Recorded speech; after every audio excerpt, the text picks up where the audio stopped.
देखते हैं आपका अगला टॉपिक, पूर्ण संख्याओं में भाग की संक्रिया।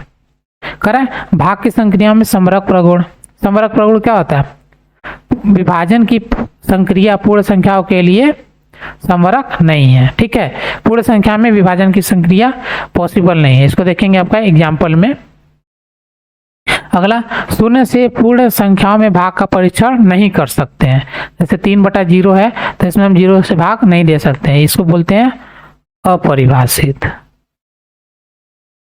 ऐसा कोई नहीं है कि 0 से हम भाग देकर इसमें निकाल लें, क्योंकि एक्चुअल में जो 0 लिखा जाता है वो वास्तव में 0 होता नहीं है, उसका कोई ना कोई मान होता है। क्योंकि कोई भी संख्या अगर संख्या है तो कभी भी 0 नहीं होती है, कोई ना कोई वैल्यू होता है उसका।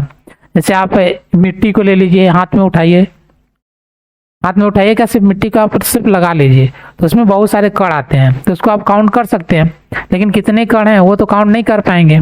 तो उसी तरह अगर लेकिन उसको ग्राम में अगर काउंट करना पड़े तो उसको अगर तराजू पर रखेंगे तो पता भी नहीं चलेगा ना, तो कहेंगे आप क्या है 0 ग्राम है, लेकिन क्या वास्तव में वो 0 ग्राम है? 0 ग्राम तो होगा नहीं। तो इसलिए क्या होता है, वास्तव में 0 नहीं होता। अगर देखिए पूर्ण संख्याओं का 1 से भाग देंगे, 1 से भाग अगर देंगे तो क्या होगा, सेम संख्या प्राप्त हो जाएगी, भागफल क्या होगा वही प्राप्त होगा आपको। अगला, शून्य में किसी शून्यता से भाग देंगे, शून्य में किसी भी संख्या से भाग देंगे तो आपको क्या होगा, 0 ही प्राप्त होता है। ठीक है, शून्य प्राप्त होता है, और 3 हो चाहे 10 हो, कोई भी वैल्यू रहे उससे कोई फर्क नहीं पड़ेगा, उसका वैल्यू क्या होगा, हमेशा 0 ही आएगा। आगे देखिए, किसी शून्येतर पूर्ण संख्या में उसी शून्येतर पूर्ण संख्या से भाग देने पर, जैसे 3 में 3 का भाग देंगे तो क्या आएगा, 1 आएगा, तो हमेशा भागफल क्या होगा, 1 प्राप्त होगा। 10 में 10 से भाग देंगे क्या आएगा, 1 ही आएगा। ठीक है, तो किसी भी शून्येतर मतलब शून्य के अलावा की संख्या में उसी संख्या से भाग देंगे तो आपका सेम आएगा। आगे देखिए आपका आ गया अभ्यास 2D। पहला क्वेश्चन देखते हैं, संख्या रेखा द्वारा विभाजन तथ्यों को बताइए। इसमें विभाजन तथ्य बताना है। देखिए ये आपका स्टार्ट है यहाँ से 0 1 2 3 4 5 6 7 8 9 10 11 12। ठीक, आपका देखिए कहाँ पर है, ये आपका 2 4 6 8 10।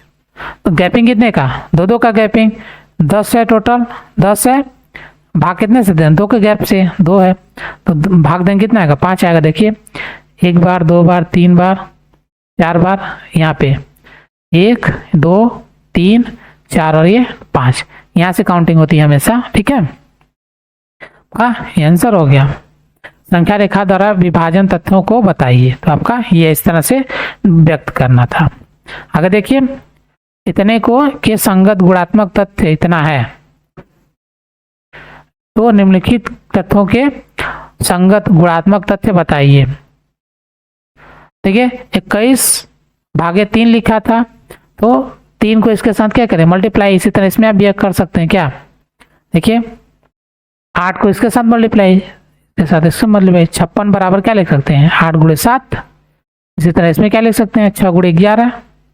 बस इतना ही करना है, आपका आंसर हो गया। आगे पीछे कर सकते हैं, कोई दिक्कत नहीं। ठीक, यही बस इसको देखना था, उसी के हिसाब से आपको इधर कर देना था, हो गया।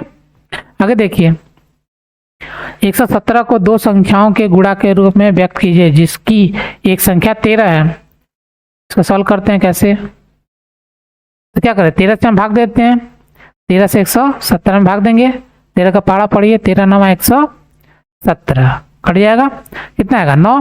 तो इसका मतलब 117 भागे 13 करने पर कितना आएगा, आपका 9 प्राप्त हो जाएगा। लेकिन कह रहा है 117 को 2 संख्याओं के गुणन के रूप में लिखना है, तो उसको 117 को क्या लिख सकते हैं, 117 बराबर लिख सकते हैं, पहली संख्या दे दिया, दूसरी संख्या क्या होगी 9, आपका आंसर होगा। आपको ये लिखना है, ये वाला आपको सिर्फ इसको दिखाने के लिए बताया। ठीक है, आपका ये वाला आंसर हो गया। आगे कह रहा है क्वेश्चन नंबर 4, क्या ऐसी कोई पूर्ण संख्या संभव है जिसको स्वयं से विभाजित करने पर वही संख्या प्राप्त हो। क्या ऐसी कोई पूर्ण संख्या संभव है जिसको स्वयं से विभाजित करने पर वही संख्या प्राप्त हो। इसको देखिए तो उत्तर क्या लिख सकते हैं, हाँ कौन सी संख्या है, एक ऐसी संख्या है, इसको क्या करेंगे, एक में अगर एक का भाग देंगे तो एक ही प्राप्त होता है, वही सेम संख्या आपको क्या होगी, प्राप्त हो रही है। ठीक है, ये हो गया इस तरह से आंसर में। आगे कराए दूसरा, क्या दो विभिन्न शून्येतर पूर्ण संख्याओं के लिए पहली संख्या को दूसरी संख्या से विभाजित करने पर तथा दूसरी संख्या को पहली संख्या से विभाजित करने पर भागफल समान प्राप्त होगा। देखिए बोला दो विभिन्न शून्येतर संख्याएं, मान लीजिए हमने एक 3 लिया, दूसरा 4 ले लिया।